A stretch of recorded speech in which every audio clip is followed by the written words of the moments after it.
to another edition of Ask Dr. Dansinger. Dr. Dansinger holds office hours every single Monday for all of your questions about artery health and diabetes reversal, everything you need to know about reducing inflammation in your body. If you are in New York, if you're in New Hampshire, Massachusetts, Minnesota, Virginia, or Florida, his services are actually covered by Medicare and Medicare PPO. Medicare Advantage PPO plans. So you can go to diabetesreversalpartners.com for more information on that. Or you can join also our live in studio audience and get your questions answered. Info at padhealth.org. But we have so many questions that are coming in right now, Dr. Dansinger. But first, I want to ask you about the Super Bowl. I don't know if you watched, but it seemed like for the very first time, it wasn't ridden with all of the unhealthy foods. I mean, there were a few in there, but I think this was the first Super Bowl where I didn't see a lot of the unhealthy foods represented. I mean, there were a lot of digital, software companies and apps and things like that. What about you? What did you see? Well, Kim, you make a good point about that. And there may be a trend toward less of the junk food stuff. What I would really like to see is, America's role models, sports figures, musicians, household names, using their power and their fame for good. I really dislike any situations where I'm seeing famous people who make an impact, especially on children, using their fame to promote junk food. So hopefully the trend will continue and we'll see less and less of those types of commercials. Yeah, there are a lot of the not necessarily traditional celebrities, but you have the new age of influencers that just post and post and post and post lots of selfies and videos about their life or whatever they're doing or their opinions, and they're gaining lots and lots of followers. And then brands come to them and say, hey, promote this product or promote that product. And I'm seeing a lot of that with the people that um, do a lot of cooking at home. They're not dietitians, they're not nutritionists, they're just random people cooking at home. And they get paid for by different brands to promote their products as supposedly healthier. Especially there's one that she talks about, oh, I'm all about just three simple ingredients or two simple ingredients, but then the ingredients aren't really that healthy. And it's so frustrating to me. But People are thirsty and hungry for information that inspires them to live their best life, and hopefully we'll see more and more good science, good, responsible, true content out there on the internet. the one good thing that Douglas wants to be here, but he couldn't be here. He's getting blood work. He's got the vampires going before a procedure next week. And he was noticing that the cereal commercials, he noticed that Raisin Bran is suddenly coming out and saying how healthy it is. But what's interesting in contrast is Cheerios has come out and is no longer touting it as heart healthy. But even more than, you have General Mills and some of their other cereals saying that they're now packed with protein along with the grains. Yeah, we've talked about that a little bit. So, I'm not a fan of cereal because it's starchy and it turns to sugar. And then, Cheerios, Cheerios, if you read the box, it sounds like the greatest. But, I would call that mediocre at best. And then, these protein-packed cereals, I'm not a fan of those either. And maybe they're better than, most cereals. What you really want in a cereal is a lot of fiber and Yeah. very, very little carbohydrate. Okay, so Douglas has a couple other questions here. He keeps getting conflicting advice about bananas. When can you eat bananas? How much of a banana can you eat? Do you need to pair a banana with something so that it doesn't spike your blood sugars? He's concerned because he wants to put it in a smoothie and he doesn't know if and or but. Yeah. So a banana is a great example of a borderline food. There's other borderline foods, so there's starch and sugar in bananas, and like other fruits, all fruits have sugar in them, and you can kind of line up all the fruits if you wanted to rank them. And banana probably, spikes blood sugar more than most other fruits. Pineapples are up there, mangoes are up there. These fruits spike blood sugar more than other fruits. Yet, um, for most people with diabetes, they can enjoy fruit, one piece, two piece, even sometimes three pieces of fruit per day, and it all depends on the individual. When you pair it with protein, I do think it helps blunt that spike. So um, bananas have no role in a very low carb diet like Atkins or keto. They do have a role in what I'd call a moderate carb diet. Most of my Yes. patients are following a moderate carb diet, and so um, if if I had to choose between bread versus a banana, I'd favor the banana anytime. If I had to choose between berries and a banana, I would favor the berries every time. So it's a great question with a vague answer. We did have a question. I just have to find it here about blueberries in particular. Chris B says he just heard something that talked about fermenting blueberries, making them healthier than eating them plain. Have you heard that before? No, no. So I guess any fruit can be fermented. I mean, wine is fermented grapes, right? And then you can make wine or ferment any fruit, really. And so I've never heard of fermented blueberries. Would it make them healthier? Well, fermented foods are good for the intestinal bacteria. So I don't know. I think it's more of a curiosity than something that people are going to actually be going out and doing. It's an interesting question. So blueberries, I think, are a favorite of all the fruit choices. Berries, I think, are my number one recommended fruit for people who are trying to keep their carbs low and Yeah. are craving fruit. So So interesting. Stephanie, yeah, it wasn't it? It was Stephanie P wants to know about cantaloupe. Is it something that she should avoid altogether? Or is it okay in certain portions or at certain times of the day? So I think melons in general are pretty favorable. So I think melons would, if you were going to stack up, 20, if you could name 30 fruits, I think cantaloupe would probably be somewhere in the middle of the class. And there's sugar in melons, but and we've all had an unripe melon and been kind of disappointed. But we've also have really good ripe melons. It's kind of a roll of the dice when you cut into that melon. And um, I think cantaloupe is probably going to spike the blood sugar a little less than watermelon, but I think for most people, even watermelon can be okay because watermelon's mostly water, not mostly sugar. So cantaloupe's all right for most people, but check with your healthcare team how they feel. Okay, so Mark D doesn't understand why he's told to avoid grapefruit. What's the issue with it? And is it the fruit itself or how it interacts with medication somehow?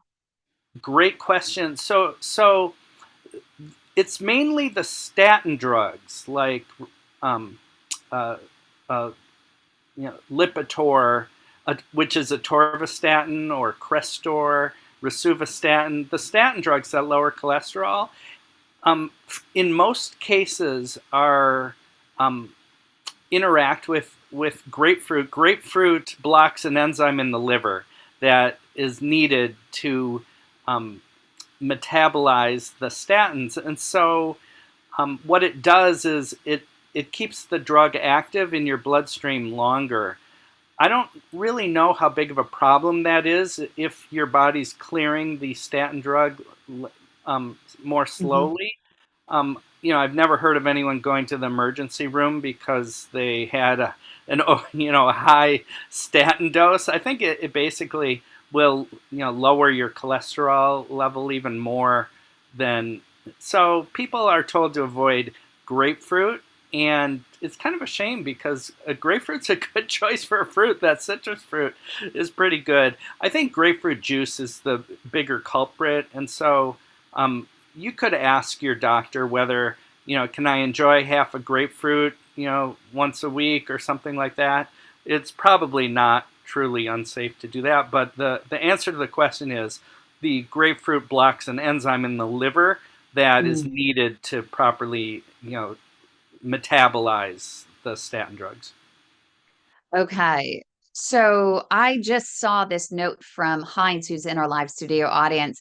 Heinz, Mike Tyson, when did you see this commercial? Was it during the Super Bowl or was this at another time? Tell us about this.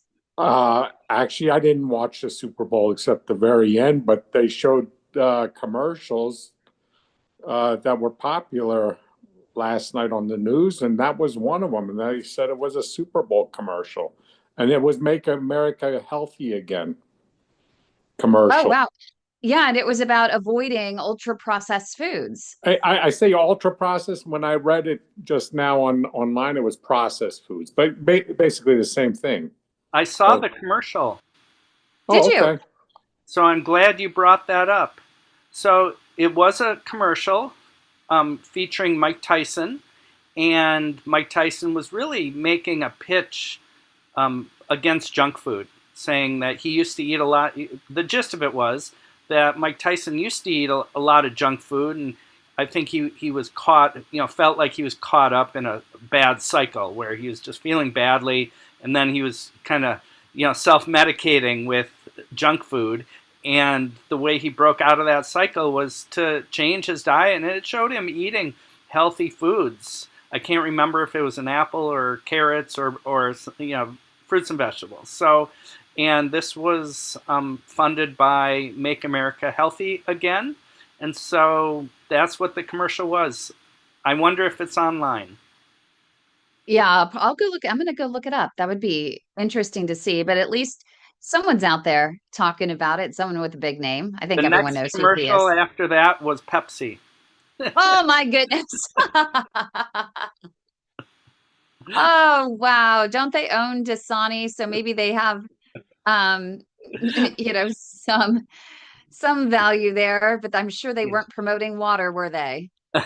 I suspect that the commercials might differ in different parts of the country, and so maybe that was in some regions and not other. I don't know, but what I saw in the Northeast was a Pepsi commercial right after that anti-junk food commercial.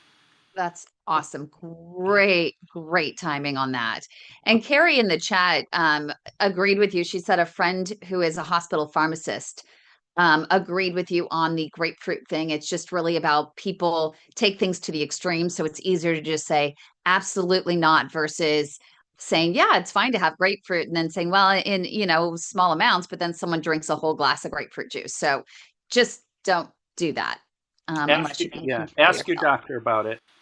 It's really, really important. Okay. And I think Douglas, do you have another question about protein bars? You're really concerned about snacks kind of in between your meals because you're a hungry growing boy, right, Douglas?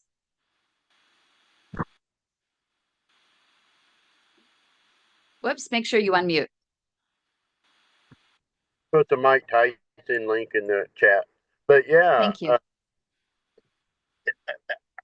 it's trying to find, because somebody told me about grapefruit, told me not to have grapefruit, cantaloupe, apple. Okay. It's just We've crazy. talked about the fruits though. We want to talk about the proteins, then I'll give you the video of the fruits because he already addressed those. We heard about the protein bars, so I have protein bars, but he said he didn't think protein bars were good for us. Oh, Dr. Danzig, you're in trouble. Yeah, so maybe I missed part of that, but it is true what I heard. So, yeah, I've never been a fan of protein bars really as a snack. I favor protein shakes more because whenever I see a protein bar, there's usually ingredients in the bar that I kind of object to because these bars have to be made of something. And so usually there's some ingredient in there, whether it's dates, which push the sugar so high, or a bunch of fake stuff in the bars. Usually that I have a complaint with. But did So I miss some of your question or your point? Well, he wants to know. It's Go finding ahead. something in between meals. So, and I think that's my point with the protein bars. They were quick and easy. Yes. and there's, every time I do a 5K, they're all over the tables. Yes. So it's trying to find that I can't do a shake every time I want a little snack.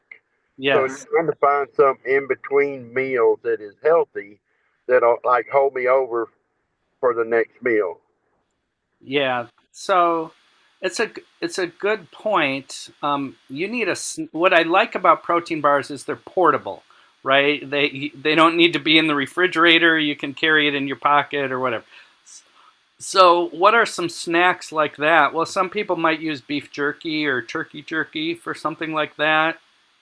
Oh, Some people some people actually that's have a hard-boiled egg if it's not too inconvenient for that. Some people um, uh, bring that pieces of turkey with them. I'd love other suggestions if we've got them. You're looking for a protein snack that's portable, right?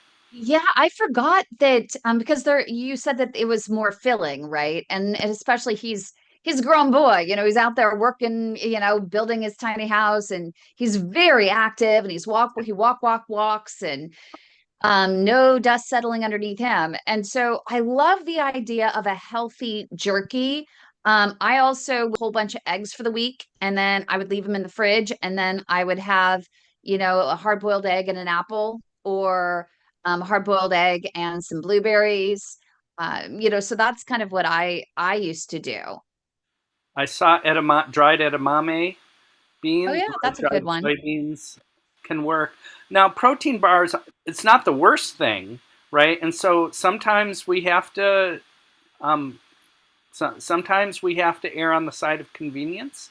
And Mhm. so I don't have a particular protein bar to recommend in favor or against, but um, so there's worse things that one can eat. Just because I would give them a B or a B minus in general doesn't. There's lots worse things, but maybe turkey jerky is the way to go if the salt isn't too high. What Like, about those cheese wheels, those little small, I forget what they're Um, called. right. Um, I'm blanking on the name too, Yeah. right? But these are like 100-calorie cheese, or I've seen, like low fat mozzarella sticks, cheese sticks like that. It's Yeah, just Baby things Bill. are. Hi, Yeah. Carrie. Yeah, Baby Baby Bell. That's Bill. what they are. The little baby bells. That with, a handful of blueberries or an apple, or maybe that's when you can balance out that banana. Heinz, what do you think? I like the protein bar stuff.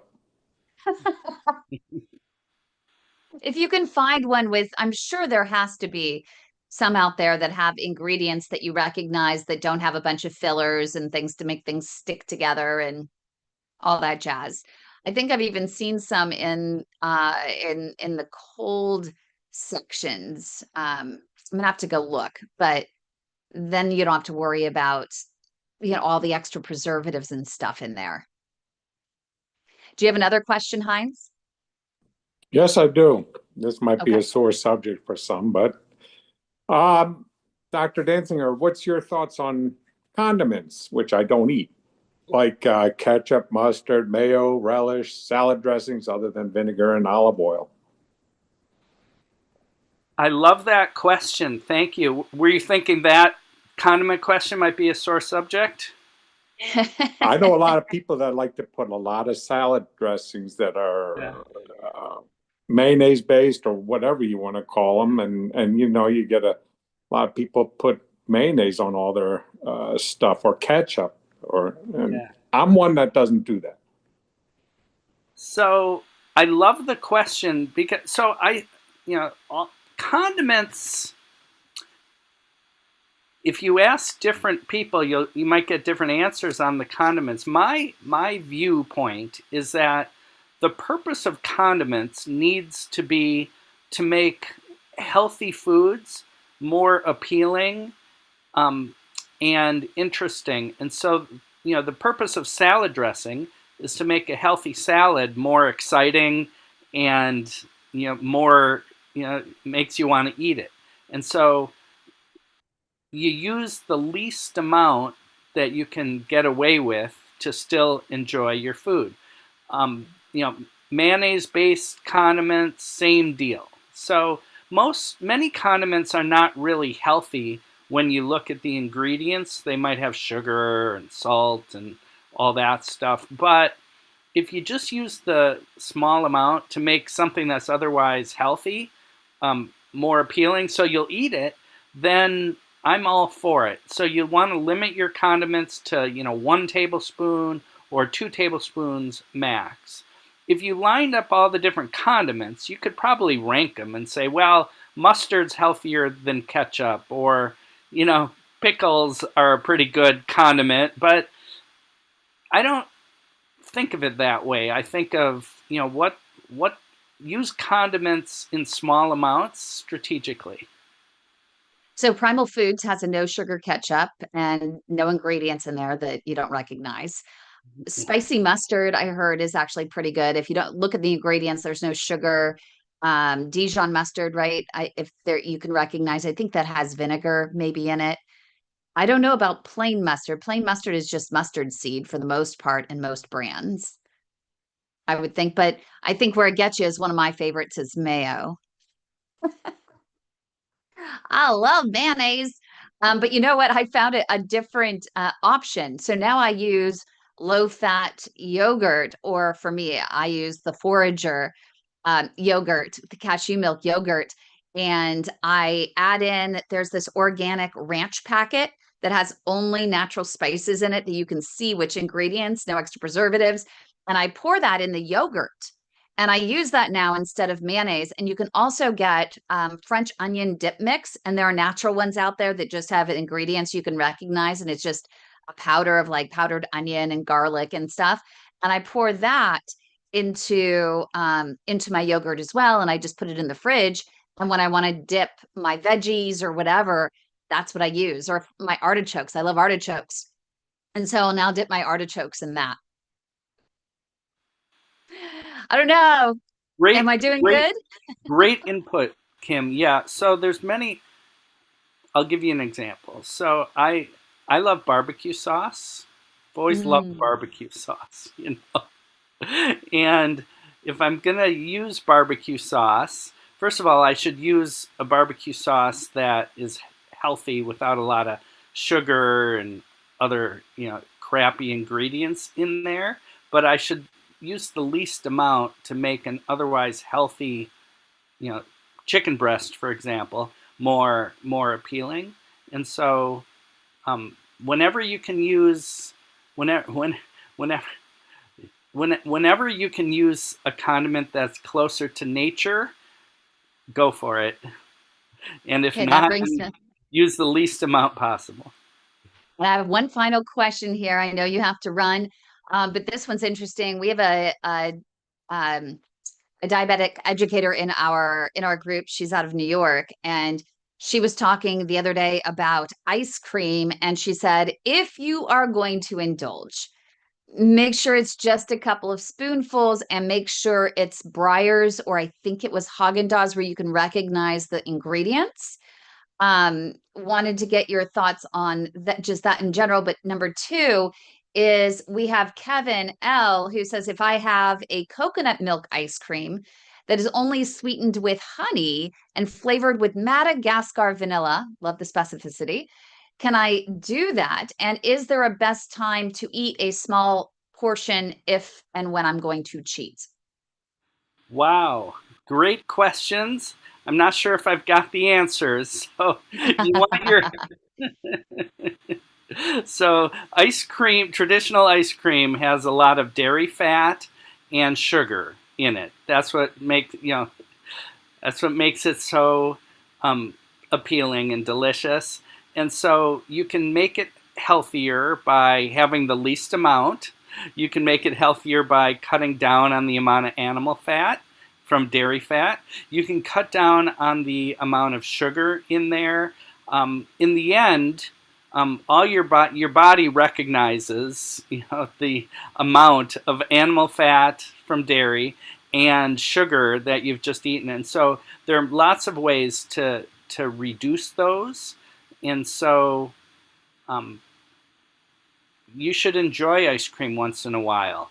Not too often, not too much. And so it's really the amount, probably more than the ingredients, that really matters when it comes to those kinds of sugary, fatty treats. Fantastic. Thank you so much, Dr. Dansinger. Really appreciate your time. If anyone wants to join us every single week, we do have office hours live. Just email us at info@padhelp.org and we'll get you into the live stream. You can also, just in comments even here on this stream itself, put your questions in there and we will get to them next week when Dr. Dansinger joins us again and generously donates his time to be here to help all of you in between your appointments with your care team. But if you do reside in New York or Massachusetts or New Hampshire or Virginia or Minnesota or Florida, check your plans. If you have Medicare or Medicare Advantage PPO plans, they cover his diabetes reversal services. And then you have Dr. Dansinger every week helping you out and personalizing your choices. So definitely check that out. But thanks everyone for joining us. And thank you, Dr. Dansinger. Make sure you like this video and subscribe to our channels for more great content. Thanks, everyone.